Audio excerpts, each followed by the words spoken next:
So I have a little bit of an update I would like to share with you guys. A couple knives that you've seen on my channel a couple times. This one's mine, and this one's my friend Dan's, who you've also seen in some of my videos. This is a Wilson Combat ELC, and this is the all-black paramilitary 2. Now I do work with Dan. So these knives have been through very similar kind of torture. One kind of came out on top over the past 2 months for me personally, and it is mine because I am incredibly biased towards the paramilitary too. I absolutely love them. But as far as a work knife, no, just to be clear, the most punishment that these knives have been through has been actually quite severe. Cutting fiberglass insulation. If you've ever done that, you're going to run your blade through one sweep, and you're going to see a reflection on that edge. So both of them have been stropped and resharpened multiple times. S30V in 690. The big thing that I'm wanting to show is this blade coating. This one's Wilson Combat and this one's Spyderco, but they both have what both companies have called DLC. They're not the same color. This one's a very flat kind of black, and this one is much shinier and more of a gray kind of color, as you can see there. Now, they both, honestly, S30V does hold an edge a little bit better than N690, but N690 is a lot easier to bring the edge back from being pretty wrecked. Now, liner lock, compression lock, full flat grind, very high saber grind on this one. So, I mean, we're not comparing two of the same knives. I mean, they're very different, but one has definitely taken more wear than the other. This one, I need to tighten the pivot up a little bit. I got a tiny little bit of play that you're not even going to be able to really see. Very easy to fix. One other thing that needs to be noted, that lock, until I took a Dremel to it, that was a very bad case of sticky lock. Like, you'd push on it and you'd have to put more and more pressure, and then it would go click.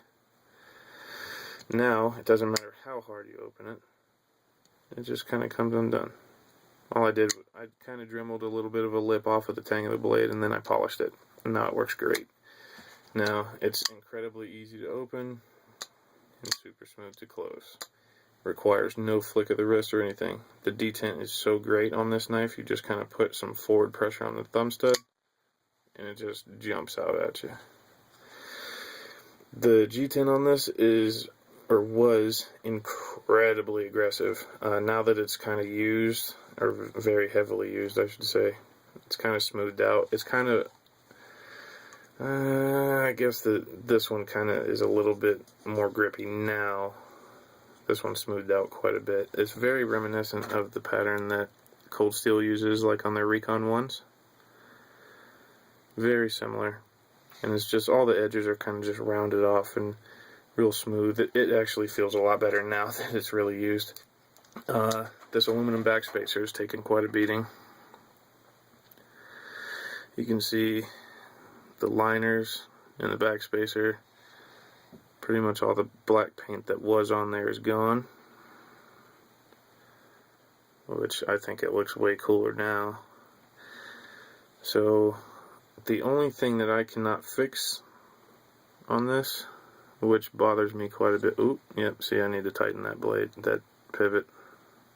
That thing's usually dead center, like right there, and it's kind of cocked over a little.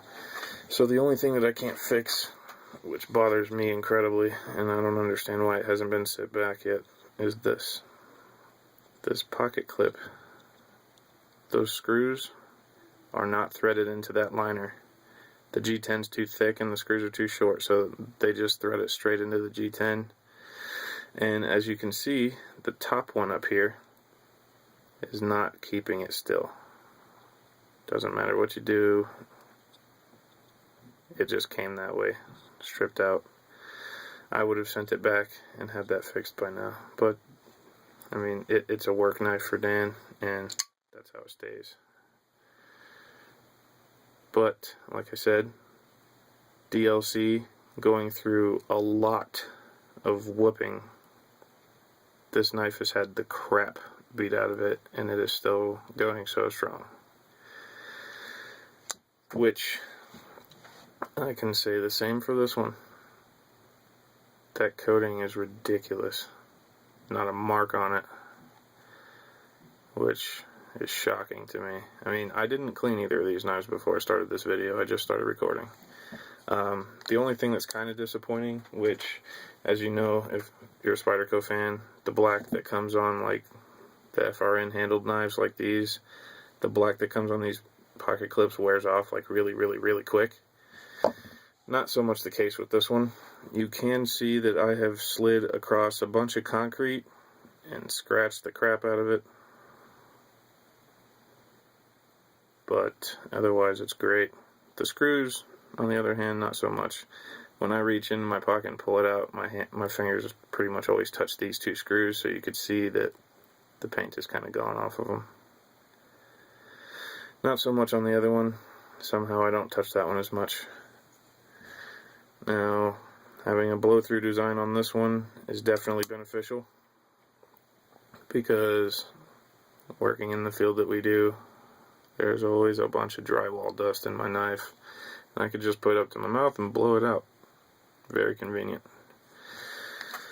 Still opens perfect. Absolutely perfect if I don't biff like that. I keep thinking I'm going to hit the table here. There you go. I'm not hitting the table. It does hold an edge a little bit better than N690, but like I said, it is quite a bit more difficult to put the edge back on. The only thing is I needed to cut a wire. It was a really thin wire. I don't know how small it was. It was like thinner than one of the wires that are going through like your phone charger. But I didn't have the proper tool on me, so I just pulled this out and just whacked it with it, because I was kind of getting frustrated. And I did actually put a little bit of a nick in this blade, if it'll focus. You could see it right there. Tiny bit little nick. It still runs through paper very well, which I will show you.